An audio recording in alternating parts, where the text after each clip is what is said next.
محمد عبد الشافي، اسلام عوض والمساحات، اسلام يدخل منطقة الجزاء، اسلام ويراوغ ويصوب جول،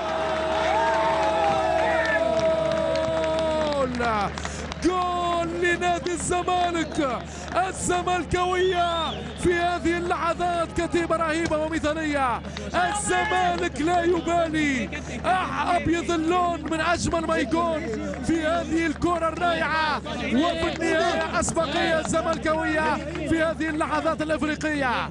تقدم الزمالك بهدف ل0، هدف اسلام عوض بامتياز داخل الدفاع الاهلاوي، يغارد الجميع ويسوم نحو الحارس الشريف الكرامي، ويعطي اجمل اسبقيه للكتيبه الزملكاويه، وهدف من اروع ما يكون في الدفاعات الاهلاويه.